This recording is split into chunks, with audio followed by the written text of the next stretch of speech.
Ya, baik, kita ulang kembali ya. Semoga tidak ada masalah lagi. Bisa terdengar suaranya? Jelas Ustadz, lebih baik insya Allah. Iya. Baik, kita mulai kembali. Alhamdulillah, kita akan membahas sebab yang ketujuh dari pembahasan tema 50 sebab doa tidak terkabul ya. Dan insya Allah kita bisa melihat di halaman 63, jemaah sekalian. Di halaman 63. Sebab doa tidak terkabul yang ketujuh adalah tidak yakin doanya akan diterima oleh Allah. Tidak yakin bahwa doanya akan diterima oleh Allah Tabaraka wa Ta'ala. Dan ini merupakan sebab ya seseorang itu tidak dikabulkan doanya karena mereka berdoa kepada Allah, kemudian mereka tidak yakin kepada Allah. Bagaimana mungkin? Sedangkan modal untuk segala macam kebaikan dan modal untuk segala ketaatan adalah yakin. Yakin itu modal untuk segala ketaatan, yakin itu modal untuk segala kebaikan. Kemuliaan, akhlak yang terpuji, serta amal saleh merupakan cabang dan buah dari keyakinan. Kita bisa baik akidahnya karena yakin. Kita bisa baik ibadahnya karena yakin. Kita bisa baik akhlaknya karena yakin. Keyakinan itu modal untuk semuanya. Sebutkan satu persatu kebaikan-kebaikan yang ada dalam Islam. Apakah kesabaran? Untuk sabar itu dibutuhkan keyakinan. Untuk istiqomah itu dibutuhkan keyakinan. Untuk selalu bisa beribadah dengan baik dibutuhkan keyakinan. Nah, doa juga kalau ingin diterima oleh Allah, dikabulkan oleh Allah, seseorang itu harus memiliki ya keyakinan bahwa doanya akan diterima oleh Allah. Meskipun kita tidak tahu bagaimana ya hasilnya, tapi ada keyakinan dari awal. Ya, awalnya kita yakin bahwa Allah itu maha kuasa atas segala sesuatu, apalah artinya untuk mengabulkan doa. Langit dan bumi Allah menciptakannya dengan mudah. Dunia dan akhirat milik Allah semuanya. Apalah artinya untuk mengabulkan sebuah doa? Ya, ibadah yang terbesar dalam Islam itu doa. Semua nabi dan rasul mengajarkan doa. Dan doa itu merupakan bagian dari tauhid. Doa itu merupakan bagian dari akidah. Dan doa itu merupakan bagian dari ibadah. Ya. Jadi semua ini dibutuhkan adanya keyakinan. Tanpa keyakinan maka semuanya menjadi sia-sia. Apapun perbuatan kita tidak bermanfaat tanpa keyakinan. Orang yang yakin mampu dia istiqomah di atas keikhlasan. Orang yang yakin dia mampu istiqomah di atas sunnah Nabi SAW. Mengikuti cara beragama dengan benar ini, sebagaimana Rasulullah dan para sahabat, dibutuhkan keyakinan. Dan untuk mengimani Al-Quran, dibutuhkan keyakinan. Untuk mengimani hadis dari Nabi SAW, dibutuhkan keyakinan. Nah, demikian ya, kurang lebih, bahwa yakin ini adalah modal segala macam kebaikan. Beriman kepada hari akhirat, dibutuhkan keyakinan. Kita ingin mendirikan sholat, dibutuhkan keyakinan. Barang siapa yang yakin bahwa Allah mengabulkan doa-doanya, maka dengan keyakinan ini, Allah menjadikan doanya pun dikabulkan. Ya, kita lihat di bukunya jemaah sekalian ya. Bagaimana firman Allah Tabaraka wa Ta'ala? Allah berfirman bahwa wa minan nasi may ya'budullaha ala harfin. Dan di antara manusia ada orang-orang yang menyembah Allah tapi hanya berada di tepian, tidak dengan penuh keyakinan. Mereka menyembah Allah tetapi tidak dengan penuh keyakinan, hanya di tepian saja, ragu-ragu dengan Islam ini. Mereka menyembah Allah berarti kaum muslimin, tetapi mereka tidak yakin dengan agamanya. Kalau mereka memperoleh kebaikan, maka mereka pun merasa puas. Ya. Tetapi ketika mereka ditimpa suatu cobaan, suatu ujian, maka mereka berbalik ke belakang. Dia rugi dunia dan akhirat. Artinya dia murtad. Ya, ini jadi imannya tergantung dunia. Dunianya banyak, maka dia semangat untuk memahami dan mengamalkan Islam. Tapi ketika dunia terganggu, adanya ujian dan cobaan, maka imannya pun turun. Turun, turun, dan turun sampai akhirnya keluar dari Islam. Khasirat dunia wal akhirah, itulah kerugian yang nyata. Rugi dunia, rugi akhirat. Nah, Allah menyebutkan ini di surah Al-Hajj, jamaah sekalian, di surah Al-Hajj, surah ke-22, ayat yang ke-11. Di surah ke-22, ayat yang ke-11. Bagaimana Allah menjelaskan tentang orang-orang yang mereka itu berdoa, mereka beribadah, ya, mereka menyembah Allah, tapi tidak dengan penuh keyakinan. Hanya tergantung adanya dunia yang ada pada diri mereka. Itu bukanlah cara beribadah yang dibenarkan. Itu bukan cara menyembah Allah yang dibenarkan. Ada dunia, tidak ada dunia, tetap kita beribadah kepada Allah. Ada dunia, tidak ada dunia, tetap kita berdoa kepada Allah. Ada dunia, tidak ada dunia, tetap kita menyembah Allah, beribadah dan berdoa kepadanya, mentauhidkan Allah. Ya, inilah ketauhidan yang ikhlas, yang tulus, yang tidak tergantung kepada apapun yang ada di dunia ini. Karena Allah yang memerintahkan kita untuk bertauhid, meminta kepadanya, berdoa kepadanya dalam kondisi apapun. Ya. Nah, ternyata kita baca di bukunya ini, ayat yang kita baca tadi di surah Al-Hajj, surah ke-22, ayat yang ke-11, dijelaskan dalam tafsir At-Tabari dan tafsir Ibnu Katsir, bahwa Ibnu Zaid rahimahullah berkata, ini adalah sifat orang munafik. Ayat ini di surah Al-Hajj ayat ke-11, ini berkaitan dengan sifat-sifat orang munafik.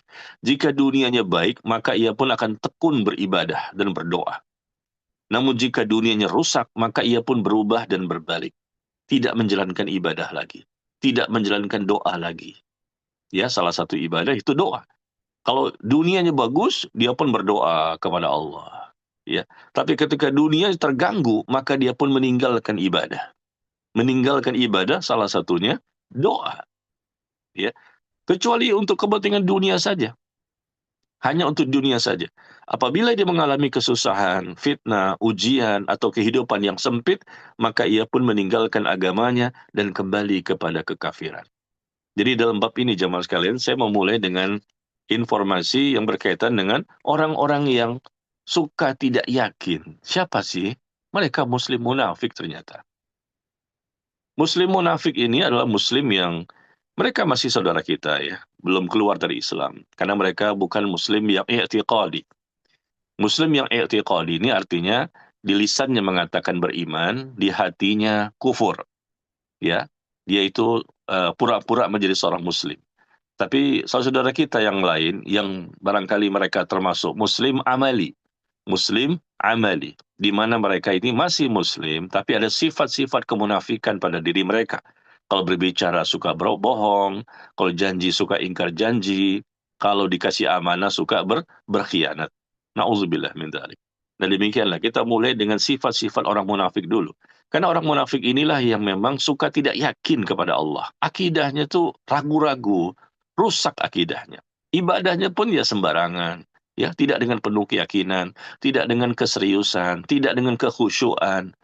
Ya, demikianlah orang-orang munafik ini tidak ada keyakinan pada diri mereka, apalagi orang kafir. Kalau orang kafir saya sudah jelas, ya, tapi kita bicara sesama kita saja. Maka seorang hamba apabila mereka mengangkat kedua tangannya ke langit dan setiap kali mereka berdoa, maka ia akan mendapatkan pahala. Apabila dia berdoa dengan tidak yakin, hamba tersebut berdoa kepada Allah dengan tidak yakin, harapannya tidak tulus. Dan apabila harapan sudah tidak tulus, maka doa pun tidak ikhlas. Dan jika tidak ikhlas, maka bagaimana doanya akan dikabulkan? Sekali lagi saya ulangi ya, coba kita lihat di bukunya bahwa apabila seseorang itu berdoa dengan tidak yakin bahwa doanya akan dikabulkan, berarti harapannya tidak tulus. Dan apabila harapan sudah tidak tulus, maka doanya pun tidak ikhlas. Dan apabila tidak ikhlas, bagaimana mungkin doanya akan dikabulkan? Ini penting disampaikan ya, karena kita harus yakin betul Allah itu pasti mendengarkan doa kita. Allah itu maha mendengar jemaah sekalian. Allah maha melihat. Kita tahu kok semuanya ini. Kalau kita tanya apakah Anda yakin Allah itu melihat? Benar. Apakah Anda yakin Allah itu mendengar? Iya.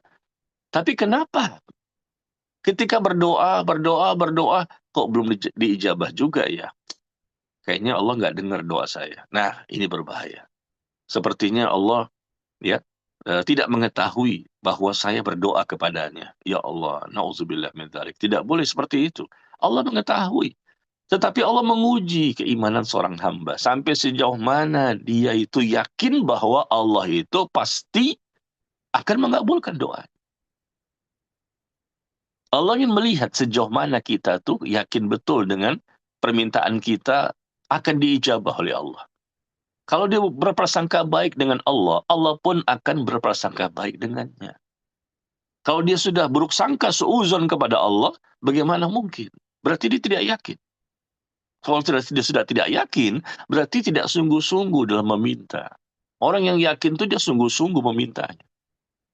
Bergetar hatinya, bergetar tangannya, bergetar kulitnya, meneteskan air mata, penuh dengan harapan, penuh rasa takut, penuh rasa cinta.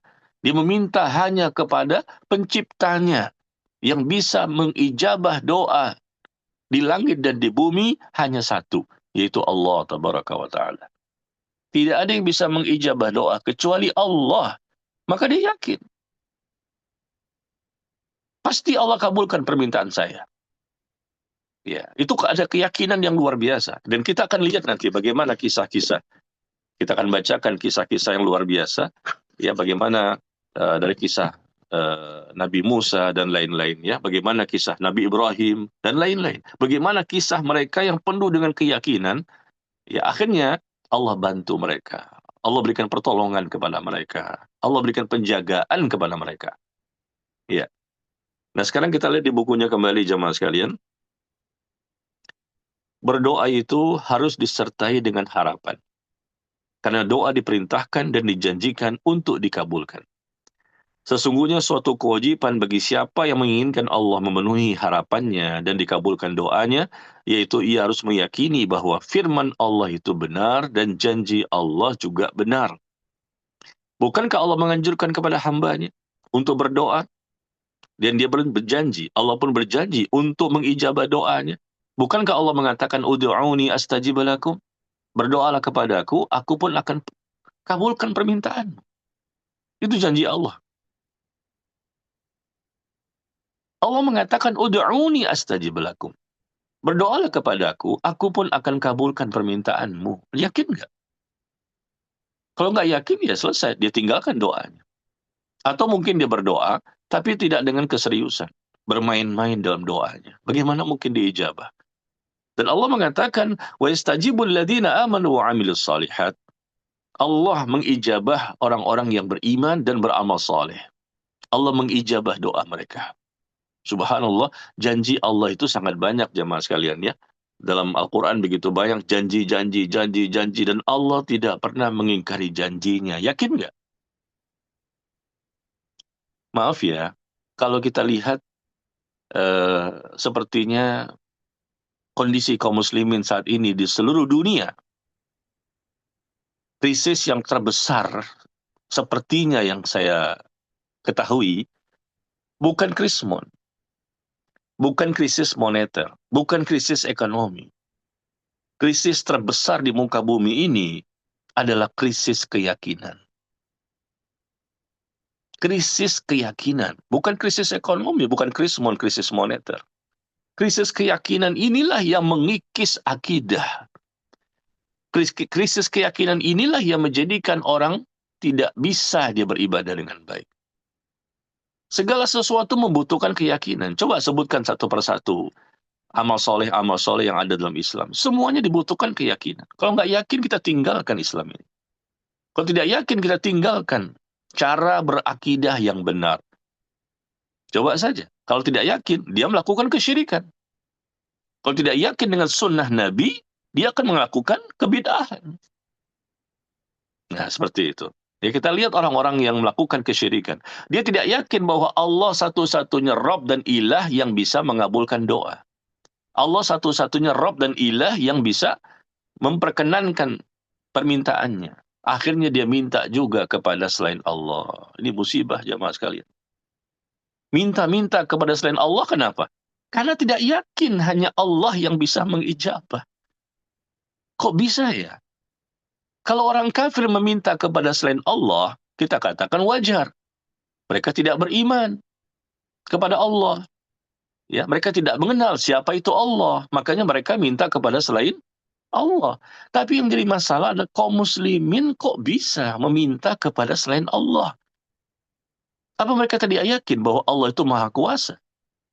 Atau apakah mereka yakin bahwa ada sesuatu selain Allah yang selevel dengan Allah? Sehingga mereka butuh minta kepada Allah dan minta juga kepada selain Allah. Apa buktinya? Mereka mendatangi kuburan-kuburan orang-orang yang dianggap saleh. Mereka mendatangi kuburan-kuburan orang yang dianggap wali, orang yang sudah mati.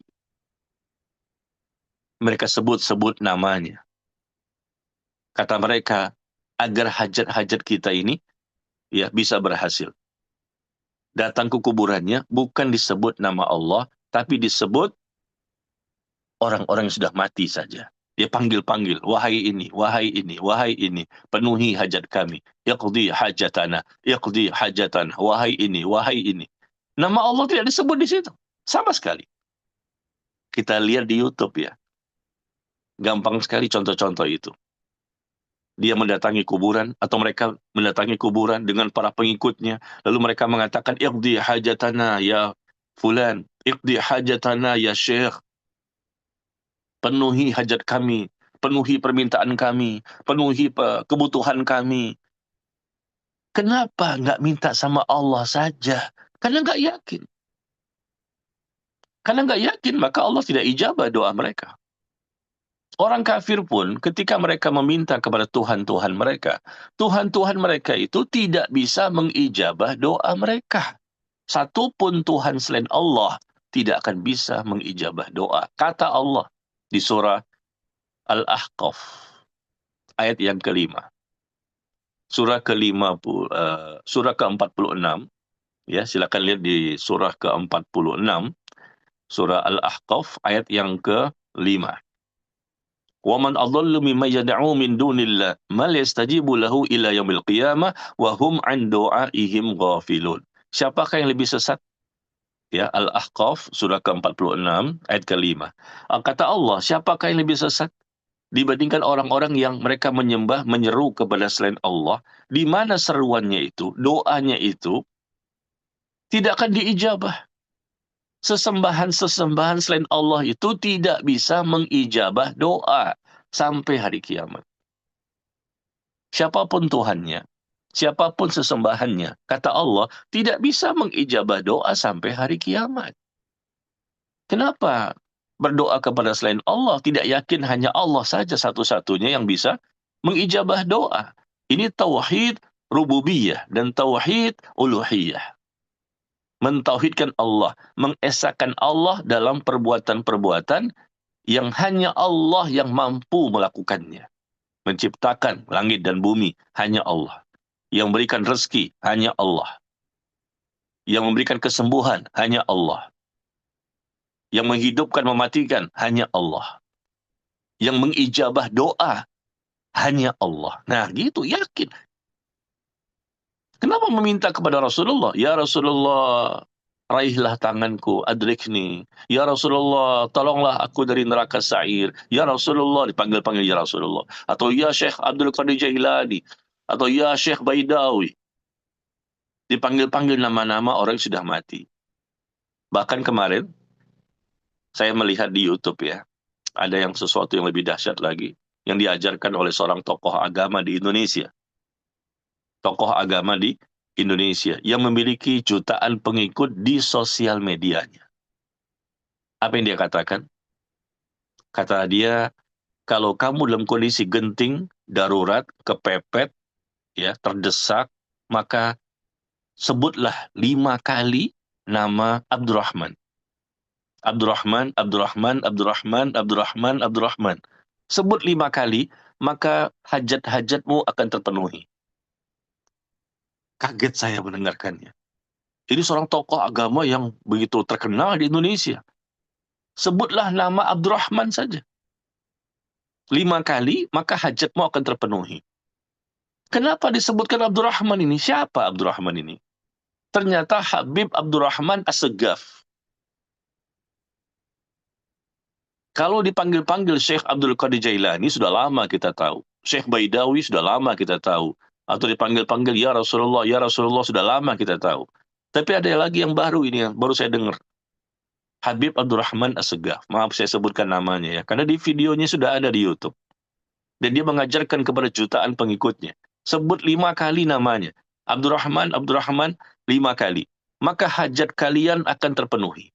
Kenapa tidak menyebut Allah saja dalam berdoa? Karena nggak yakin. Rusak akidahnya. Bukankah Allah mengatakan iyyaka na'budu wa iyyaka nasta'in? Hanya kepadamu ya Allah kami menyembah, hanya kepadamu ya Allah kami beribadah, hanya kepadamu ya Allah kami berdoa. Ad-doa huwal ibadah. Lalu kenapa meminta kepada selain Allah? Dan hanya kepadamu ya Allah kami memohon pertolongan. Iyyaka na'budu wa iyyaka nasta'in. Nasta'in, kami mohon pertolongan hanya kepadamu. Kenapa minta sama yang lain? Karena nggak yakin. Subhanallah amma yusyrikun. Kalau kita katakan Anda telah mengajarkan kesyirikan kepada umat, maka dia tidak terima. Umat pun yang menjadi pengikutnya juga tidak terima. Padahal ini paling gampang sekali untuk dipahami. Dia meminta kepada selain Allah. Nama Allah nggak disebut di situ sama sekali. Sama sekali nggak disebut nama Allah. Genting, kepepet, darurat, terdesak, sebut nama Abdurrahman 5 kali. Dan pengikutnya mengaminkan, meyakini, percaya. La haula wa la quwata illa billah. Coba kalau kita lihat ya, orang-orang kafir Quraisy. Orang-orang kafir Quraisy, Allah sebutkan nama Al-Quran. Bagaimana ketika mereka, ya, ketika di daratan, mereka berdoa kepada Allah dan juga kepada selain Allah. Maka jatuhlah mereka kepada kesyirikan. Beribadah kepada Allah dan beribadah juga kepada selain Allah. Tetapi Allah sebutkan di surah Luqman, di surah Al-Ankabut, ya, dan surah-surah yang lain. Ketika orang-orang kafir Quraisy, mereka melalui lautan, ya, ada ombak setinggi gunung. Ombak setinggi gunung yang menakutkan, genting, darurat, kepepet, maka mereka meninggalkan Tuhan-Tuhan yang lain. Mereka yakin hanya Allah yang mampu memberikan pertolongan. Mereka tinggalkan Tuhan-Tuhan yang lain, mereka hanya mengikhlaskan, mentuluskan, memfokuskan hanya kepada Allah dalam berdoa, karena takut ditenggelamkan di lautan. Karena ombaknya setinggi gunung. Tapi begitu Allah selamatkan mereka sampai ke daratan, lalu mereka kembali minta lagi kepada selain Allah. Nah, ini kita lihat menarik ya. Di surah Al-Ankabut ayat yang ke-65, di surah Luqman juga ada, ya, mendekati ayat-ayat terakhir itu, bagaimana dan surah-surah yang lain. Bagaimana Allah menceritakan tentang kondisi orang-orang kafir Quraisy. Di daratan mereka mempersekutukan Allah, tapi di lautan mereka meminta hanya kepada Allah. Kondisi tegang, genting, kepepet, darurat, karena ombak setinggi gunung. Dan Allah katakan mereka musyrik. Kembali ke daratan, mereka musyrik lagi. Minta lagi kepada selain yang lain. Nah, orang kafir Quraisy ini meminta kepada Allah ketika genting di lautan saja. Tapi ketika di daratan, minta lagi kepada selain Allah. Tapi jamaah sekalian, tokoh agama tadi yang saya ceritakan ada di YouTube, dengan pengikutnya jutaan orang itu, dia mengajarkan kalau genting, kepepet, darurat, terdesak, baik di lautan, baik di daratan, sebut nama Abdurrahman. Ya Allah. Sebut nama Abdurrahman 5 kali. Mau di lautan, mau di daratan. Orang kafir Quraisy, mereka hanya menyebut, ya, nama-nama selain Allah ini di daratan. Tapi di lautan mereka hanya menyebut nama Allah semata.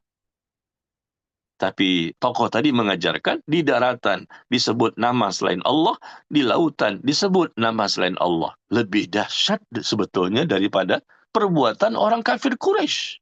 Kenapa? Tidak yakin bahwa Allah itu maha kuasa. Sehingga mereka langsung menyebut nama-nama tokoh agama. Boleh nggak seperti itu? Kan nggak boleh. Doa itu kan ibadah. Kenapa dipanggil-panggil orang sudah mati? Orang sudah mati itu berada di alam yang lain, mereka nggak dengar, mereka tidak tahu. Subhanallah, ya. Nah, ini kan saya menceritakan karena kita melihat langsung. Karena nggak yakin, hanya satu-satunya yang bisa mengijabah doa itu Allah. Apa kata mereka? Kami menjadikan mereka sebagai tawassul. Nah, barangkali begitu. Tawassul. Coba kita lihat, bentuk tawassul kan perantara. Di sini mereka tidak pakai perantara sebetulnya. Karena kita lihat di YouTube-nya mereka mengatakan langsung. Langsung dipanggil Abdurrahman, Abdurrahman. Bukan panggil, ya Allah, lewat perantara si Fulan. Ya Allah, lewat perantara wali ini, misalnya, penuhilah hajat-hajatku. Nah, itu namanya tawassul. Ya Allah, lewat perantara Fulan, wali ini, kiai ini, habib ini, penuhilah hajat-hajatku. Ya Allah, minta kepada Allah lewat perantara tawassul. Meskipun ini sebetulnya tidak disyariatkan ya. Meminta-minta kepada Allah lewat perantara orang yang sudah mati, itu pun tidak disyariatkan. Tidak ada contohnya, tidak ada tuntunannya.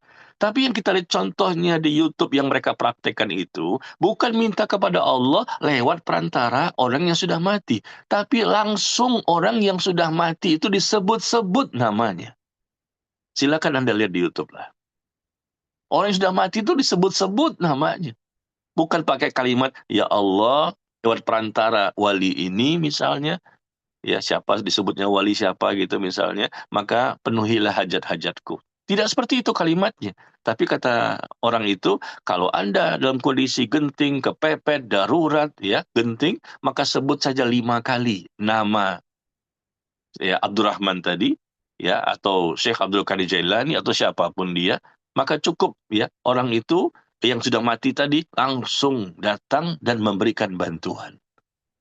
La haula wala quwata illa billah.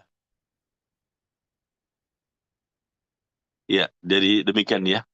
Ini sebagai contoh saja bahwa ternyata krisis keyakinan yang menjadikan manusia banyak yang kufur, banyak yang melakukan kesyirikan.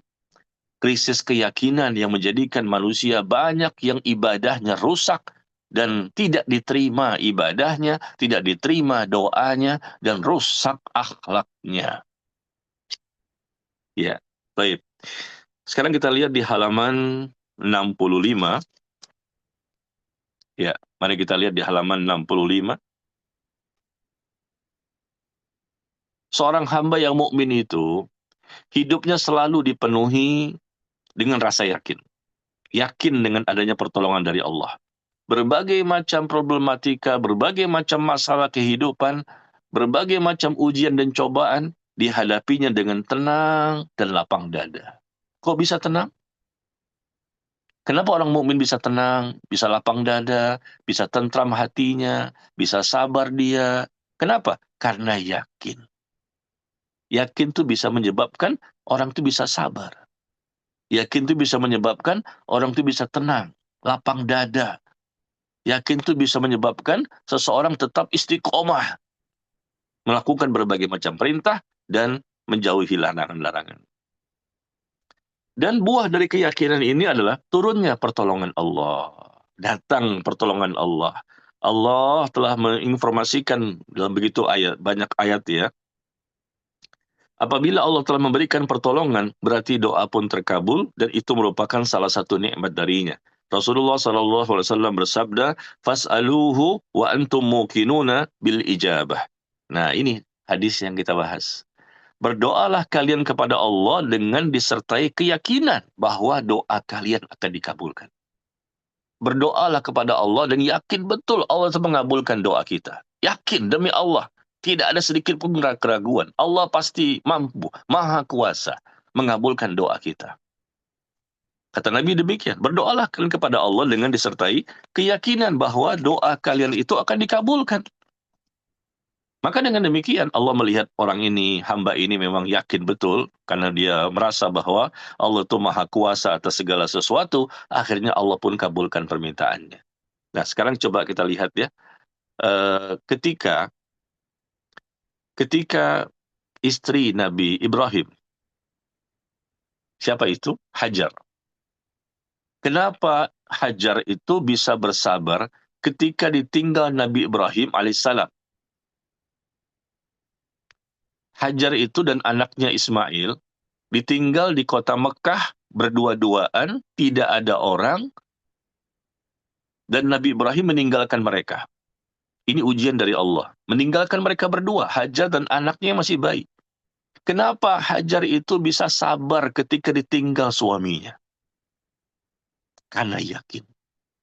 Yakin kepada Allah. Apakah ini perintah Allah? Iya. Ya, kalau ini memang perintah Allah, aku yakin, aku terima. Luar biasa. Coba orang-orang di zaman sekarang ya, bisa nggak seperti ini? Karena kita nggak yakin. Hajar ditinggalkan berdua dengan anaknya Ismail yang masih bayi. Kok bisa? Apakah ini perintah Allah? Iya. Kalau begitu, aku yakin Allah tidak akan menyia-nyiakan diriku. Yakin. Memang betul setelah itu Allah berikan pertolongan. Doanya dikabulkan. Ya. Kemudian, kedua, kenapa Nabi Ismail alaihissalam bisa bersabar ketika ingin disembelih? Nabi Ibrahim diperintah untuk menyembelih anaknya, ya, Nabi Ismail. Maka Nabi Ismail pun sikapnya sabar. Dia pun sabar, silahkan sembelih diriku kalau memang ini perintah dari Allah. Semoga engkau dapati diriku termasuk orang-orang yang bersabar. Kenapa Nabi Ismail sabar menghadapi perintah untuk disembelih dirinya oleh bapaknya? Karena yakin. Subhanallah. Kenapa para sahabat Nabi radhiyallahu anhum bisa bersabar dan rela meninggalkan harta benda mereka ketika berhijrah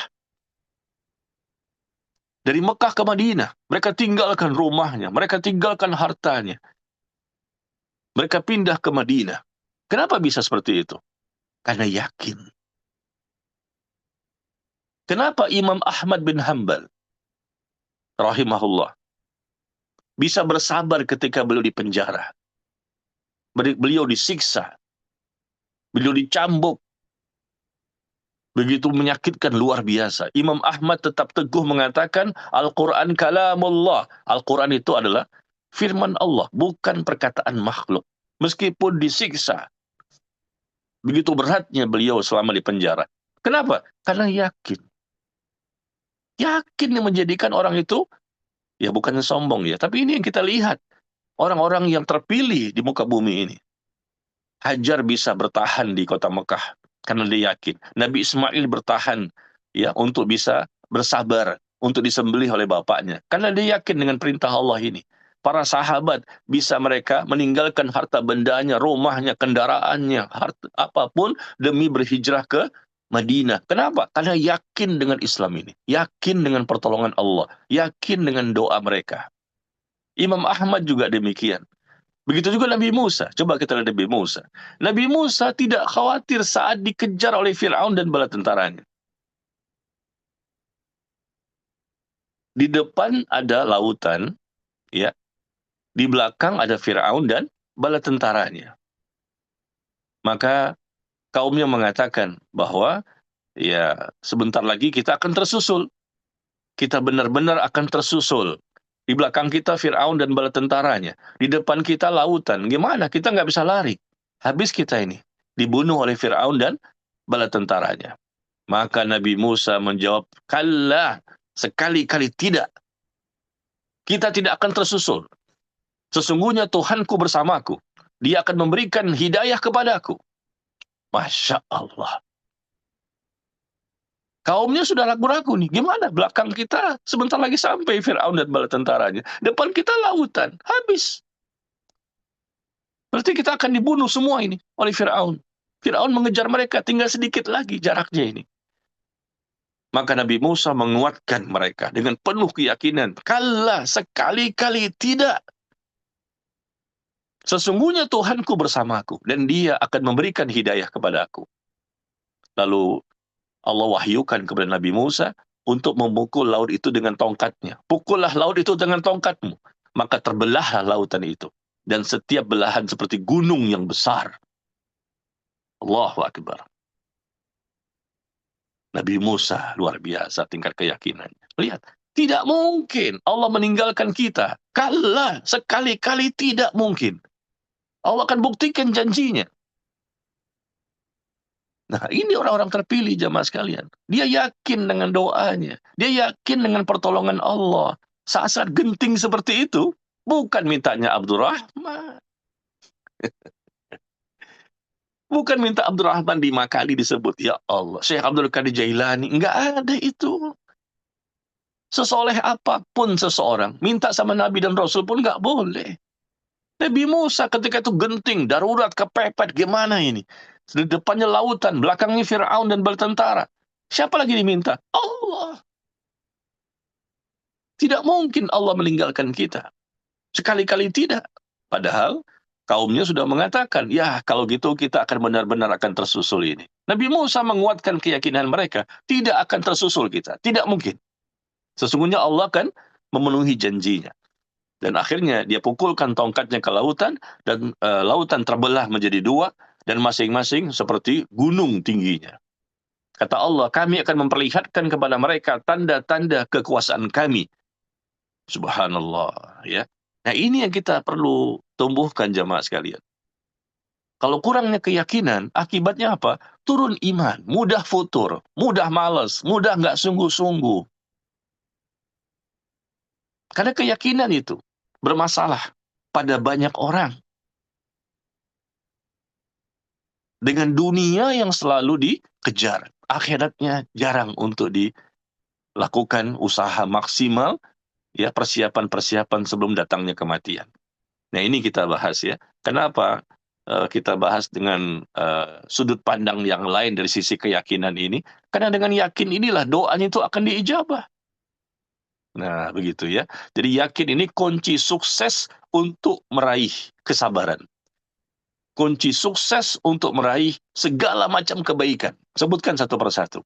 Membuat hati tentram, hati terhibur, hatinya tabah, hatinya kuat, menjadi kita ini istiqomah, bisa senantiasa menjadi hamba yang Allah cintai. Subhanallah. Dengan adanya keyakinan, ujian demi ujian, cobaan demi cobaan, masalah demi masalah, terasa ringan, mudah, gampang, dan enteng. Musibah apapun terasa ringan menghadapinya. Karena dia yakin Allah akan memberikan pertolongan. Ketika dia berdoa, dia berdoa, dia berdoa. Coba lihat, Nabi Musa alaihissalam pernah berdoa kepada Allah. Kita udah pernah bahas ya sebelumnya. Nabi Musa berdoa kepada Allah selama 40 tahun. Agar Fir'aun itu dibinasakan. Begitu Nabi Musa berdoa, yang mengaminkan siapa? Nabi Harun. Yang berdoa Nabi Musa, yang mengaminkan Nabi Harun.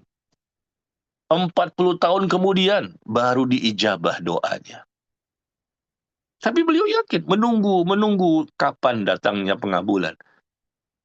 Padahal selevel Nabi Musa loh, bukan kita yang pendosa berat. Levelnya Nabi Musa. Tapi beliau yakin doanya akan dijabah oleh Allah. Beliau tunggu. Sehari, 2 hari, seminggu, 2 minggu, setahun, 2 tahun, 10 tahun, 40 tahun kemudian. Baru Allah turunkan azab kepada Fir'aun dengan ditenggelamkan di lautan. Menunggunya 40 tahun. Coba kalau levelnya kita. Lama sekali, ini benar gak sih? Allah kabulkan gak sih permintaan saya? Jangan-jangan mulai suuzon kepada Allah. Nabi Musa menunggu. Beliau yakin, nggak mungkin Allah tidak akan mengijabah doanya. Ya, ini yang perlu kita tumbuhkan ya jamaah sekalian. Ya, krisis keyakinan ini yang sudah mulai banyak terjadi bagi orang yang tidak ngaji maupun yang sudah ngaji sunnah. Nah, seperti itu yang saya lihat ya, setahu saya wallahu alam, yang sudah ngaji maupun yang belum ngaji. Yang sudah ngaji kan seharusnya kita lebih kuat akidah kita. Tidak masalah, tunggu. Barangkali besok, barangkali minggu depan, yang penting terus berdoa. Para ulama seperti itu, mereka mencontohkan.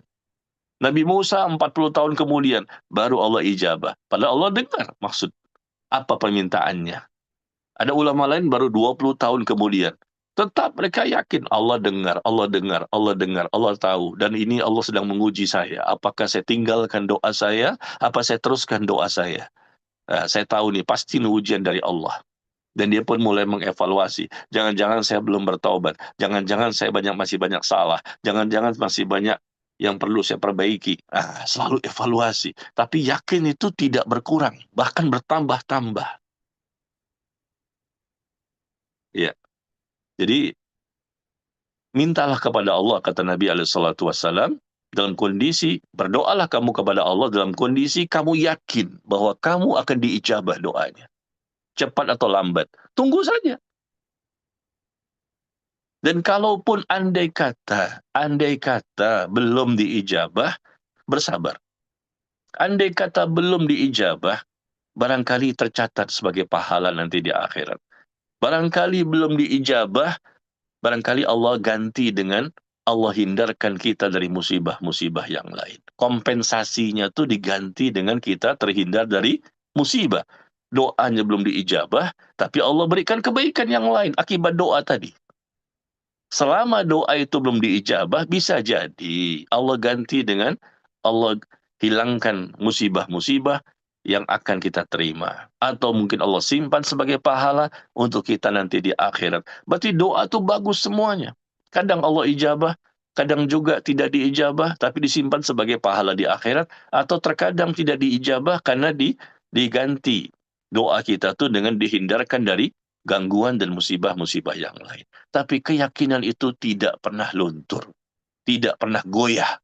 Tetap tegar dalam keyakinan bahwa kita yakin betul, percaya betul bahwa Allah itu mendengar, Allah mengetahui, dan Allah Maha Kuasa, dan Allah mampu melakukan apapun yang Allah inginkan. Berdoa terus berdoa. Dengan kebutuhan kita yang sangat banyak, dengan rasa harap, dengan rasa takut. Yada'una rabbahum khawfaw wa tama'ah. Dia berdoa kepada Allah. Mereka berdoa kepada Allah dengan rasa takut dan rasa harap. Tunjukkan ekspresi rasa butuh kita kepada Allah dengan penuh keyakinan. Dan Allah melihat hati kita terlebih dahulu sebelum amal kita. Ya, sepertinya tema ini ringan ya. Apa yang kita bahas malam ini sepertinya ringan gitu, gampang ya. Cuma tidak yakin kepada Allah. Padahal ini bisa merembet kemana-mana. Bukan hanya masalah doa, tapi berkaitan dengan seluruh amal soleh. Rusak akibat tidak yakin. Dan ini berkaitan untuk meninggalkan seluruh perbuatan dosa dan maksiat.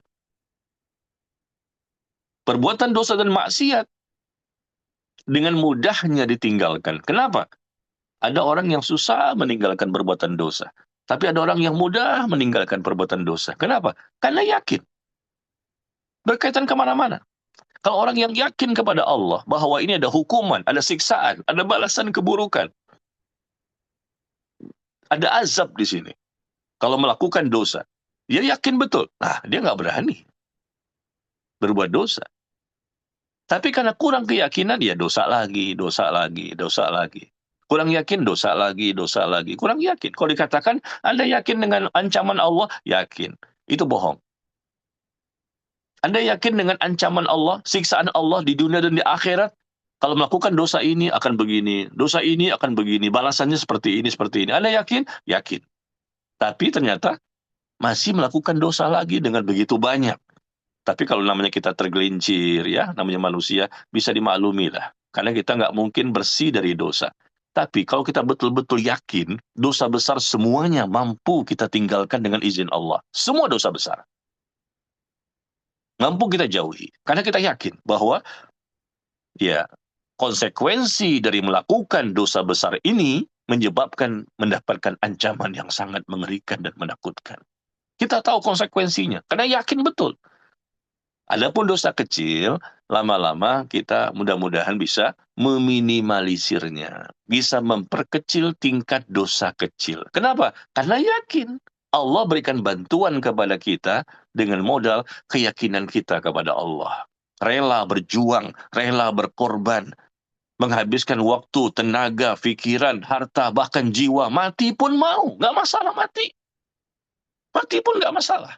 Kenapa? Yakin. Apapun yang kita lakukan itu pasti akan mendapatkan balasan kebaikan kalau kita sesuai dengan syariat. Nah, ya. Jadi yakin itu modal segala kebaikan bisa merembet kemana-mana. Makanya kita kuatkan keyakinan ini dari sisi akidah. Selama 13 tahun Rasulullah SAW berdakwah ya di kota Mekah 13 tahun. Ya, apa dakwahnya Rasul? Memperkuat tingkat keyakinan para sahabat. Diperkuat akidahnya, tauhidnya. Yakinkan bahwa Allah itu maha, maha, maha, maha segala-galanya. Allah itu maha segala-galanya. Dikuatkan tingkat keyakinan itu. Tinggalkan segala sesuatu selain Allah. Sesembahan selain Allah. Berhala-berhala apapun. Jangan minta-minta kepada selain Allah. Kuatkan keyakinan terus. Baru ketika masuk ke kota Madinah, turunlah perintah untuk ibadah. Salat 5 waktu, ya puasa Ramadan, ya haji umroh, ya dan lain-lain perintah-perintah turun. Banyak ayat tentang syariat-syariat ini yang diperintahkan atau ibadah disunahkan. Itu kebanyakan turunnya di Madinah, kebanyakan ya. Tapi waktu di Mekah itu, konsentrasi dakwah Rasul itu adalah masalah bagaimana menumbuhkan tingkat keyakinan. Maka ketika sahabat itu disiksa, diintimidasi, mereka diteror, mereka dicela, mereka dicerca, mereka bahkan dibunuh, tapi mereka tetap dalam kondisi keimanan. Tetap mereka berdoa dan bertawakal kepada Allah. Apa sih kuncinya? Yakin. Ya, tapi barangkali itu yang bisa saya sampaikan di malam hari ini ya, di waktu Indonesia. Eh, Sedikit tentang masalah ya tidak yakin menyebabkan doa tidak dikabulkan. Bahkan tidak yakin pun bukan sekedar doa yang tidak dikabulkan. Tidak yakin pun menyebabkan seseorang menjadi murtad. Tidak yakin menyebabkan seseorang menjadi musyrik. Tidak yakin menyebabkan seseorang menjadi mubtadi'. Ahlul bid'ah, melakukan kebid'ahan-kebid'ahan. Dia tidak yakin dengan sunnah Rasul itu bisa menjadikan dia bahagia. Dia tidak yakin bahwa Rasulullah itu mengajarkan kebaikan kepadanya. Maka dia menginginkan selain sunnah itu ada lagi yang lain-lain, yang lebih baik. Dia tidak yakin bahwa ajaran Nabi itu yang terbaik. Fa inna asdaqal hadithi kitabullah wa khairul hadi hadi Muhammadin sallallahu alaihi wasallam. Rasul mengatakan sesungguhnya asdaqal hadith ya, yang terbaik, yang paling benar itulah kitabullah. Sebaik-baik petunjuk, petunjuknya Nabi Muhammad SAW. Tapi kenapa tidak mau mengikuti? Asdaqal hadith, kitabullah. Wa khairul hadi, hadi Muhammad SAW. Tidak ada yang lebih baik dibandingkan itu. Perkataan Allah, perkataan Nabi. Perkataan Allah, perkataan Nabi. Bagaimana Nabi memahaminya dan mengamalkannya beserta para sahabat. Tapi mereka mau mengambil yang lain. Tidak mau mengikuti sunnahnya, cara beragamanya, ajarannya. Berarti karena mereka nggak yakin Rasulullah itu mengajarkan yang terbaik. Mereka merasa Rasul ini masih ada yang kurang. Nggak yakin dengan Islam itu sebagai agama. Kata Allah sudah sempurna. Allah yang mengatakan Islam itu agama yang sudah disempurnakan oleh Allah. Tapi nggak yakin. Jangan-jangan ini nggak sempurna nih Islam. Belum sempurna. Akhirnya dia modifikasi lagi. Buat inovasi lagi. Buat tambahan lagi. Dibuatlah cara-cara akidah dan ibadah yang baru. Karena nggak yakin Islam sudah sempurna. Jadi kita cerita masalah yakin apa kepada segala macam sisi ya. Yang akhirnya rusak akidah, rusak ibadah, dan akhlak pun menjadi semakin tercelah. Yuk, sama-sama ya. Saya mengajak diri saya dan seluruh jamaah kaum muslimin yang mendengarkan kajian ini, kita perkuat tingkat kualitas keyakinan kita. Tingkatkan kualitas ya keyakinan kita akan syariat ini. Kuatkan keyakinan kita kepada Allah. Kuatkan keyakinan kita bahwa Rasulullah adalah panutan yang terbaik dan seterusnya. Maka insya Allah ya masalah doa juga akan diijabah dan lain-lain pun akan menjadi semakin baik. Ya, taib. Barangkali ini yang bisa saya sampaikan dan kalau ada pertanyaan saya persilahkan. Wallahu a'lam bishawab. Baik, barakallahu fiik ya Ustazona. Alhamdulillah, jemaah sekalian rahimani rahimakumullah. telah dijelaskan oleh Ustaz Zuna untuk di pembahasan buku 50 sebab tidak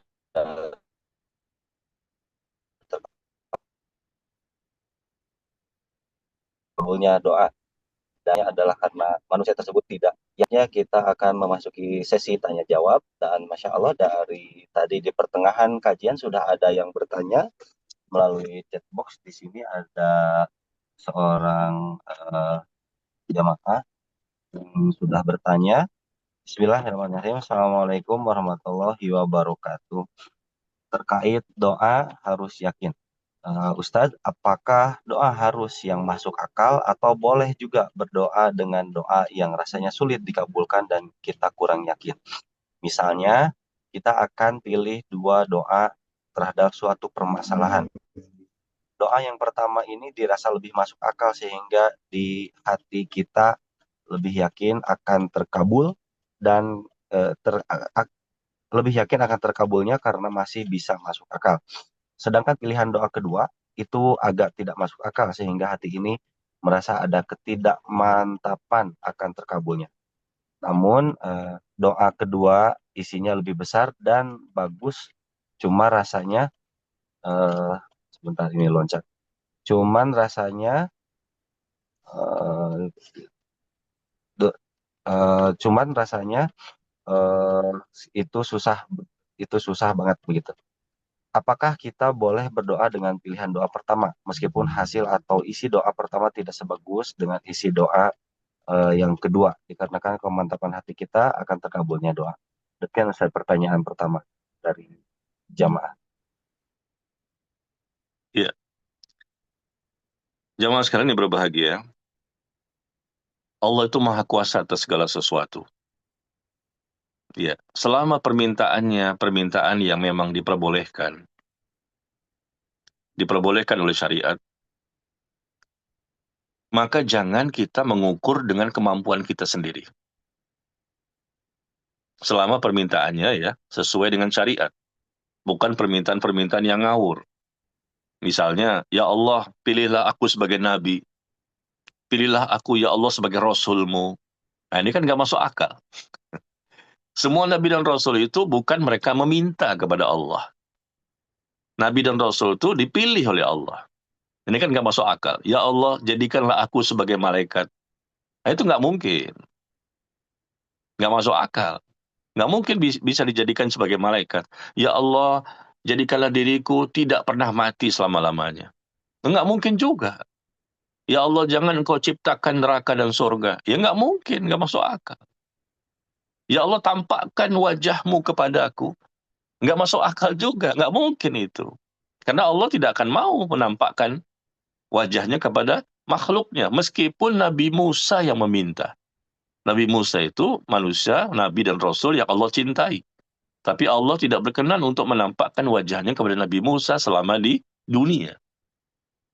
Nah, jadi kalau selama memang permintaan-permintaan seperti itu yang memang tidak disyariatkan, tidak boleh bahkan kita minta seperti itu, ya wajar-wajar saja. Tidak mungkin dikabulkan. Tapi kalau permintaannya memang permintaan yang sesuai dengan syariat, maka jangan sampai kita tidak yakin. Mungkin yang pertama tadi katanya masalahnya kecil, ya. Peluang untuk dikabulkan mungkin besar. Masalah kecil. Mungkin dia minta apa ya masalahnya? Masalah disembuhkan penyakit barangkali ya. Ini contoh saja barangkali. Saya juga nggak tahu contoh dari penanya tadi kan nggak ada ya. Mungkin saya perkirakan dia minta disembuhkan dari sakit misalnya. Ya, itu kan peluang untuk disembuhkan mungkin besar. Karena sakitnya pun nggak terlalu parah ya. Sakit biasa. Nah, permintaan kedua, ini nggak masuk akal kata dia. Padahal ini disyariatkan. Maka jangan sampai nggak yakin. Selama memang disyariatkan, kuatkan keyakinan. Apa maksudnya contoh kedua ini? Barangkali contohnya, ya Allah, ya pilihlah aku, berikan kekuatan kepadaku untuk bisa berangkat haji, misal. Kayaknya nggak mungkin deh. Kenapa? Saya miskin, saya marbot, saya cuma office boy, saya ini tidak punya apa-apa. Untuk makan saja susah. Ini kan nggak mungkin. nggak sesuai dengan akal. Itu nggak boleh. Nggak boleh kalau punya pendapat seperti itu. Karena dia merasa bahwa saya miskin, nggak mungkin, nggak masuk akal, saya bisa berangkat haji. Itu nggak boleh. Bagaimana keberangkatannya, teknisnya bagaimana, caranya bagaimana, serahkan kepada Allah. Jangan mengatakan, kayaknya nggak mungkin. Makanya kalau pertanyaan tadi itu harus kasih contoh ya, supaya lebih jelas. Kalau memang maksudnya meminta sesuatu yang mustahil, minta dijadikan seperti malaikat, seperti nabi, ya nggak bisa. Memang Allah nggak berkenan, nggak mungkin dikabulkan selamanya. Tapi kalau misalnya cuman andai kata dia miskin, dia fakir, mau untuk makan sehari-hari saja Senin Kemis, nggak bisa dia. Tapi boleh nggak sih minta supaya bisa berangkat haji? Kayaknya nggak mungkin, dari mana duit saya? Itu nggak boleh. Kayaknya nggak mungkin, dari mana duitnya? Untuk makan saja susah, itu nggak boleh. Kita yakin bahwa Allah bisa saja cukup kun, fayakun. Jadi maka jadilah. Bagi Allah itu tidak ada yang sulit satupun. Di langit dan di bumi semuanya milik Allah.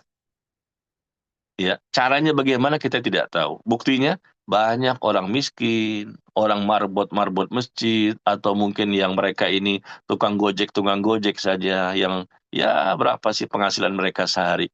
Tapi subhanallah dengan izin Allah mereka berangkat umroh, mereka berangkat haji misalnya. Atau tiba-tiba mendapatkan rezeki dari Allah, mendapatkan bantuan-bantuan dari orang-orang kaya, dengan zakatnya, dengan infaknya, dengan sedekahnya. Nah, seperti itu ya. Jadi, jangan sesuaikan dengan kondisi kita. Selama memang itu hal yang diminta itu sesuatu yang sesuai dengan syariat, bukan hal yang mustahil. Maka kuatkan keyakinan kita. Nanti bagaimana-gimananya serahkan saja kepada Allah. Ya, kalau kita yakin betul bahwa Allah itu maha kuasa atas segala sesuatu, maka pasti jika Allah berkehendak, Allah jadikan dia ya jalan keluar, diberikan solusi, diberikan rezeki dari arah yang tanpa disangka-sangka. Ya, barangkali itu jawaban saya. Wallahu a'lam bishawab. Baik, Masya Allah, Barakallahu fiik Ustazuna atas penjelasannya. Selanjutnya pertanyaan dari jamaah akhwat di Timur Tengah. Semoga Allah merahmati Ustadz, panitia dan jamaah kajian pada malam hari ini. Allahumma amin. Izin bertanya Ustadz, tentang tawasul yang bagaimanakah yang diperbolehkan atau sesuai syariat? Ada kasus, ya ini saudara Ana 1 tahun terakhir rajin mendatangi kuburan orang-orang soleh dengan niat memohon keturunan. Biiznillah Allah berikan istrinya, beliau itu hamil dan sudah melahirkan. Alhamdulillah. Saya khawatir beliau malah akan meyakini praktek ibadah seperti ini. Mohon nasihat Ustadz akan tawasul yang seperti ini. Demikian Ustadz pertanyaannya. Jazakumullah khairan. Barakallah.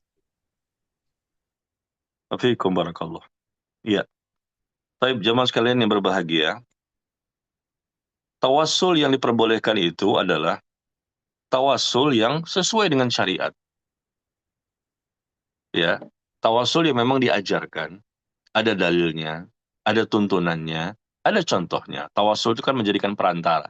Contoh, misalnya kita meminta kepada Allah dengan kita mulai terlebih dahulu ya mengucapkan pujian-pujian kepadanya. Itu bertawassul.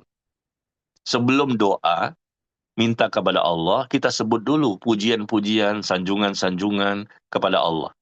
Lewat sanjungan itu, dengan pujian itu, baru kita minta dalam doa kita. Yang kedua, tawasul misalnya kita berselawat. Sebelum kita minta kepada Allah, kita ucapkan selawat-selawat kita kepada Rasulullah. Allahumma salli ala Muhammad wa ala ali Muhammad. Pendeknya seperti itu ya. Atau sampai innaka hamidum majid. Jadi sebelum berdoa, disampaikan hajat-hajat kita sebut dulu nama-nama Allah, kita sebut dulu sifat-sifat Allah, kita sebut dulu pujian-pujian kepada Allah, kita sebut dulu berselawat kepada Rasulullah. Itu namanya bertawassul. Bertawassul yang benar. Ya. Atau yang lain, misalnya kita sebutkan Asma'ul Husna. Kita bertawassul, meminta kepada Allah. Sebelum meminta, kita sebut-sebut dulu. Ya Hayyu Ya Qayyum, Ya Dzal Jalali wal Ikram, Ya Arhamar Rahimin. Nah, kita sebut dulu nama-nama Asmaul Husna ini. Setelah itu baru kita sebutkan permintaan kita. Kita minta kepada Allah bertawasul dengan nama-namanya yang indah, Al-Asma'ul Husna. Ya. Apalagi setelah itu? Kita bertawasul dengan mengucapkan ya amal soleh yang pernah kita kerjakan. Sebagaimana Rasul Shallallahu Alaihi Wasallam menyebutkan ya di hadis kita baca adanya orang yang berada di gua, tidak bisa keluar dari gua. Ya, guanya terkunci dengan batu yang besar. Lalu Rasul menceritakan di antara mereka bertawasul, menyebutkan amal soleh mereka. Allah sudah tahu semua amal soleh mereka, tapi mereka berdoa kepada Allah, ya Allah, ya, bahwa diriku pernah berbakti kepada orang tua begini, maka mudahkan kami keluar dari gua ini. Maka Allah pun ya menggeser gua tersebut, batu itu bisa bergeser sedikit. Ya, 3 orang ini mengucapkan tawasulnya, menyebutkan masing-masing amal solehnya. Bahwa dia pernah membantu orang tua. Allah sudah tahu bahwa dia memang pernah berbakti kepada orang tuanya. Tapi dia ingin bagaimana caranya supaya batu itu bisa bergeser. Dia sebut nama-nama, dia sebutkan amal solehnya dia. Ya Allah, aku pernah berbakti sama orang tuaku begini dan begini. Maka dengan sebab amal soleh itu, ya Allah, bukakanlah pintu gua ini. Maka bergeser. Dia sebutkan amal soleh yang pernah dia lakukan. Ya Allah, aku pernah diajak untuk berzina dengan seorang wanita. Lalu aku takut kepadamu, ya Allah. Aku tinggalkan itu karena aku tidak mau melanggar syariatmu. Aku takut dengan hukumanmu, ya Allah. Maka dengan sebab itu, mudahkanlah urusanku, ya Allah. Nah, misalnya seperti itu. Dia sebutkan amal soleh yang pernah dia lakukan. Ya, di dalam doa-doanya itu sebelum berdoa sebutkan dulu amal soleh apa ya yang bisa dia andalkan, untuk disebutkan ya supaya nanti Allah pun akhirnya mengabulkan doa-doanya. Nah, ini seperti ini tawasul yang dibenarkan. Mengucapkan Asmaul Husna, mengucapkan salawat, mengucapkan nama-nama Allah, menyanjung Allah, ya, memuji Allah, atau menyebut-nyebut dulu amal soleh yang pernah kita lakukan, ya, dan lain-lain tawasul yang memang bisa disyariatkan karena keterangan contohnya ada. Itu tawasul yang benar. Adapun tadi contoh bahwa ada saudaranya pernah pengen punya anak, ingin istrinya hamil. Lalu dia mendatangi kuburan tertentu, orang-orang yang dianggapnya soleh. Lalu dia berdoa di situ. Berdoa di kuburan, meminta kepada siapa? Meminta kepada Allah atau minta kepada penghuni kubur? Kalau dia bertawasul, dia minta kepada Allah lewat perantara penghuni kubur, tidak disyariatkan. Mana contohnya? Mana Rasulullah dan para sahabat pernah sekali saja dalam hadis-hadis yang sahih ya, bahwa Rasulullah dan para sahabat pernah meminta kepada Allah lewat perantara orang yang sudah mati. Datang kuburan siapa. Sahabat pun tidak pernah mendatangi kuburan Rasulullah setelah beliau wafat untuk minta kepada Allah lewat perantara Rasulullah. Apalagi minta langsung kepada Rasulullah. Enggak pernah mereka. Padahal mereka tahu Rasulullah adalah manusia terbaik di muka bumi. Mengalahkan semua wali-wali apapun. Tapi mereka tidak pernah minta langsung sama Rasulullah. Atau minta kepada Allah lewat perantara Rasulullah. Ketika sudah meninggal ya. Ketika sudah meninggal. Tidak ada tuntunannya. Dari hadis-hadis yang sahih. Ya, demikian. Jadi, kenapa tadi saudaranya katanya setelah itu ternyata dia hamil istrinya. Ya, ini merupakan bukti bahwa doa di kuburan si fulan itu terkabulkan. Nah, inilah namanya tipuan talbisul iblis. Iya, talbisul iblis ya, tipuan syaitan kepada manusia. Karena dia pernah mengalami pengalaman spiritual, pernah mengalami ya berdoa di kuburan ya. Padahal itu bukanlah tempat untuk mustajabnya doa. Berdoa itu bisa di mana saja. Bukan karena kuburannya Allah tuh mengijabah doa seseorang. Justru kalau Anda berdoa meminta kepada penghuni kubur, itu jelas syirik. Perbuatan dosa syirik. Sekarang gini aja. Jangan jauh-jauh ya kaum muslimin meminta kepada penghuni kubur orang sudah mati. Orang kafir saja kita lihat. Yang sudah jelas-jelas kafir ya. Orang kafir terkadang mereka minta kepada selain Allah dalam doa-doanya. Mereka minta di gereja. Wahai Tuhanku, di gereja ya, dengan Tuhan Yesusnya. Wahai Tuhan Yesus, sembuhkanlah penyakitku. Aku sudah lama menderita, aku ingin sembuh. Wahai Tuhan Yesus, nggak lama kemudian sembuh penyakitnya. Lalu apa kita katakan bahwa Tuhan Yesus itu benar? Jadi ini pernah terjadi pada orang-orang kafir. Ketika mereka sakit, dan mereka ternyata minta sama Tuhan Yesus, kata mereka nih. Kemudian kata mereka, saya sembuh. Kalau memang Tuhan Yesus itu salah dan tidak berkuasa, tentunya saya nggak akan sembuh. Buktinya saya sembuh. Itu menunjukkan Tuhan Yesus itu berkuasa, bisa mengijabah doa. Lalu apakah kita katakan berarti itu benar? Nah, Allah sebutkan tadi bahwa orang-orang kafir itu ketika berdoa kepada selain Allah, Allah tidak akan kabulkan doa mereka sampai hari kiamat.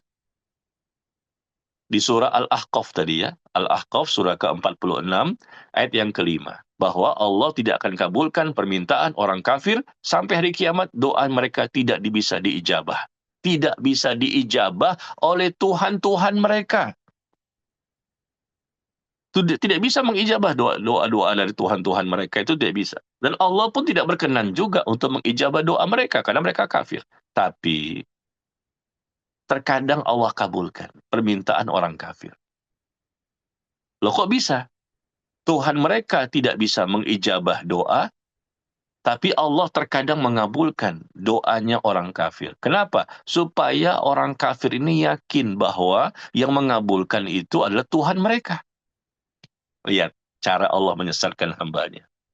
Allah kabulkan permintaan doanya orang kafir di gereja, di sinagog, di di pura, di vihara, di mana saja. Allah kabulkan permintaan mereka kadang-kadang ya. Nah, dan keyakinan mereka, wah saya sembuh dengan meminta kepada Tuhan saya. Padahal bukan mereka, bukan Tuhan mereka. Kata Allah, Tuhan mereka nggak bisa mengijabah doa sampai hari kiamat. Tapi kok mereka sembuh ketika minta-minta sama Tuhan mereka di vihara? Ya, kata Allah, ya, ini merupakan caranya Allah untuk menyesatkan mereka. Supaya mereka yakin bahwa Tuhan mereka lah yang telah mengijabah doa mereka. Nah, jadi sama seperti di kuburan tadi ya. Bukan karena kuburannya ini kuburan keramat.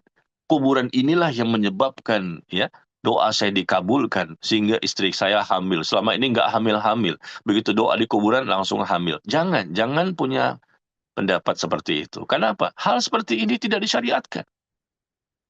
Tapi terkadang memang Allah kabulkan. Nah, seperti orang kafir tadi, terkadang Allah kabulkan doanya orang kafir. Hukum asalnya tidak Allah kabulkan. Tapi terkadang Allah kabulkan supaya mereka semakin sesat. Ya, bahwa mereka meyakini Tuhan mereka lah yang telah mengabulkan doa mereka. Begitu juga orang yang berdoa di kuburan ini, kuburan ini, meminta kepada penghuni kubur, minta kepada penghuni kubur, ya, bisa jadi saya katakan jika Allah berkehendak, Allah kabulkan di antara mereka doa-doa mereka di kuburan, meminta kepada penghuni kubur. Tetapi itu bukanlah kebaikan sebetulnya. Allah mengabulkan supaya orang tersebut meyakini bahwa inilah akibat dari doanya orang soleh yang ada di kuburan ini. Padahal Allah mengabulkan doa mereka supaya mereka semakin sesat. Bukan mendatangkan kebaikan, bukan mendatangkan keberkahan. Karena sesuatu yang tidak sesuai syariat pasti salah. Tidak ada kebaikan dan keberkahan. Jangan melihat terkabulnya saja. Tapi lihat caranya benar tidak. Wah kan terkabulkan Pak Ustadz. Loh orang kafir juga terkabulkan. Tapi apakah itu benar? Memang Allah menginginkan kebaikan bagi mereka. Allah tidak menginginkan kebaikan bagi mereka. Maka Allah kabulkan. Supaya mereka semakin yakin bahwa Tuhan mereka lah yang benar. Padahal Tuhan mereka tidak pernah mengijabah doa. Tidak bisa. Karena Tuhan mereka semua manusia. Tuhan mereka semuanya manusia. Tidak bisa mengijabah doa. Tapi Allah kabulkan itu supaya mereka yakin dengan Tuhan mereka. Begitu juga Allah kabulkan. Ada mungkin kaum muslimin yang dikabulkan, barangkali, ya, dikabulkan ketika mereka doa sama si fulan, wali ini, wali ini, wali ini, lalu kemudian dikabulkan. Sebetulnya itu adalah caranya Allah untuk menyesatkan mereka. Kenapa? Karena mereka berdoa dengan cara yang salah. Tapi begitu dikabulkan, langsung yakin. Nah, bukan masalah dikabulkannya, tapi caranya benar tidak. Bisa jadi Allah kabulkan orang kafir maupun kaum muslimin yang sedang melakukan kesalahan, supaya orang itu tetap dalam kesalahannya. Dan dia tertipu dengan perbuatannya. Dan dia yakin dengan apa yang dia lakukan, sehingga dia merasa tidak bersalah. Kalau memang saya salah, nggak mungkin istri saya bisa hamil. Nah, kan begitu kata mereka. Kalau saya salah, nggak mungkin istri saya bisa hamil. Loh, apa beda dengan orang kafir? Orang kafir juga mengatakan, kalau kami salah, kenapa doa kami diijabah sama Tuhan Yesus? Sama saja. Kalau memang kami salah, kenapa doa kami dijabah sama Tuhan Yesus? Buktinya saya sembuh, minta sama Tuhan Yesus. Nah, ini sama dengan kaum muslimin. Ketika mereka melakukan kesalahan, lalu mereka merasa, loh, kami diijabah kok, buktinya saya semakin kaya, buktinya istri saya hamil, buktinya ini. Padahal ketika Allah mengabulkan doanya hamba tersebut, bukan dalam rangka untuk mendatangkan keberkahan dan mendatangkan kebaikan, karena mereka menyelisihi syariat, apalagi sampai jatuh kepada kesyirikan. Ini caranya Allah sebetulnya untuk semakin menyesatkan mereka. Allah biarkan mereka dalam kesesatan yang mereka lakukan dengan cara Allah kabulkan doanya di tempat yang salah. Iya, ini caranya Allah. Apa kata Allah? Nah, sekarang kita lihat ayatnya ya. Coba buka di surah Az-Zukhruf. Di surah Az-Zukhruf, surah ke-43 ya. Ya, coba bisa dibuka surah ke-43 ayat yang ke-36. Surah ke-43 ayat yang ke-36. Allah mengatakan, "Wa may ya'shu an dzikrir rahman nuqayyid lahu syaitanan fahuwa lahu qarin." Barang siapa berpaling dari pengajaran Ar-Rahman, dia tidak mau kembali kepada Quran dan Sunnah. Ya, pengajaran Allah itu adalah Al-Quran. Dan pengajaran Allah itu juga As-Sunnah. Karena Allah turunkan wahyu berupa Al-Quran dan As-Sunnah sekaligus. Barang siapa berpaling dari pengajaran Ar-Rahman, apa yang terjadi? Tidak sesuai dengan syariat, bagaimana cara berdoa, bagaimana cara meminta, ya, dan seterusnya. Barang siapa berpaling dari pengajaran Ar-Rahman, nuqayyid lahu syaitanan fahuwa lahu qarin. Maka kami biarkan syaitan pun menyesatkannya. Ya, dia berpaling, nggak mau mengikuti Quran dan Sunnah, contoh-contoh dalil bagaimana, nggak mau dia. Dia maunya, pokoknya berhasil, pokoknya ada, ya, terbukti. Bukan masalah bukti dan berhasil, cocok nggak dengan syariat. Kalau masalah berhasil juga orang kafir kadang-kadang berhasil, tapi apakah cocok dengan syariat? Kadang-kadang Allah jadikan mereka kaya juga. Mereka berdoa juga, orang-orang Yahudi juga, mereka diberikan kesehatan, diberikan kekayaan, apa mereka benar? Nah, Allah katakan, kalau mereka berpaling, tidak mau kembali kepada bagaimana cara memahami Al-Quran dan As-Sunnah ini, bagaimana memahami Islam dengan benar, ya, mereka berpaling, tidak mau. Ya, maka apa yang terjadi? Kami biarkan mereka. Kami biarkan setan menyesatkannya, dan setan pun menjadi teman karibnya. Nah, ini. Allah biarkan, Allah biarkan. Nah, Allah biarkan, berarti dia tertipu dengan perbuatannya. Karena melihat hasilnya saja, tapi cara mendapatkan hasilnya salah secara syariat. Satu lagi, di surah Al-Hijr. Di surah Al-Hijr, surah ke-15, ayat yang ke-39, 40, dan 41. Di surah Al-Hijr, surah ke-15, ayat yang ke-39 dan 40.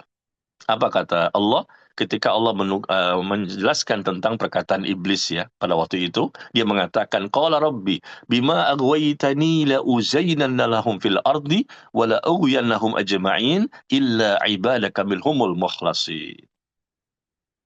Iblis mengatakan, wahai Tuhanku, karena engkau telah menetapkan aku itu sesat, maka sungguh aku akan jadikan manusia merasa benar atas perbuatan mereka yang salah. Dan aku akan sesatkan mereka semuanya, kecuali hamba-hambamu yang terpilih. Karena engkau telah menetapkan aku ini sesat, kata iblis. Aku akan jadikan manusia merasa benar, merasa indah dengan perbuatan mereka yang salah. Ini salah loh, nggak sesuai syariat. Enggak, ini buktinya hasilnya ada. Nah, lihat. Tertipu, yang benar dianggapnya salah, yang salah dianggapnya benar. Ini programnya iblis untuk menyesatkan manusia. Dia merasa indah dengan apa yang dia dapatkan. Dia merasa benar. Ini kan baik, apa salahnya? Tapi kan nggak sesuai syariat. Tuntunan nggak ada, contoh nggak ada, keterangan nggak ada, dalil nggak ada. Tapi kan baik. Nah, ini berbahaya. Tapi kan baik. Loh, baik itu kalau sesuai syariat. Bukan main akal-akalan. Bukan main perasaan. Agama ini bukan main perasaan dan akal semata. Agama ini kembalikan bagaimana Allah, bagaimana Rasul, bagaimana sahabat Nabi yang sudah direkomendasikan oleh Allah dan Rasul untuk kita ikuti. Gitu ya. Jadi jangan main perasaan, baper-baperan. Satu mengatakan begini, menurut kata hati saya. Yang satu mengatakan, menurut perasaan saya. Yang satu mengatakan, menurut logika saya. Jangan, nggak boleh. Kita bicara agama ini, tolak ukur kebenarannya adalah apa kata Allah, apa kata Rasul. Bagaimana Al-Quran, bagaimana hadis. Bagaimana Rasul memahami, bagaimana para sahabat mempraktekkan. Itulah Islam. Jadi jangan terpaku pada fokusnya kepada hasil, hasil, hasil. Padahal cara mendapatkan hasilnya dengan cara yang salah. Meskipun itu terjadi dengan izin Allah. Terjadi dengan izin Allah.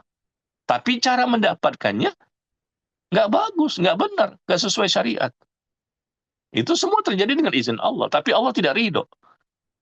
Ya, Allah nggak suka dengan cara-cara seperti itu. Tapi Allah izinkan itu terjadi. Nah, begitu. Jadi ini adalah caranya Allah untuk menyesatkan hambanya. Afwan ya, jadi panjang jawabannya. Ya. Wallahu a'lam bishawab.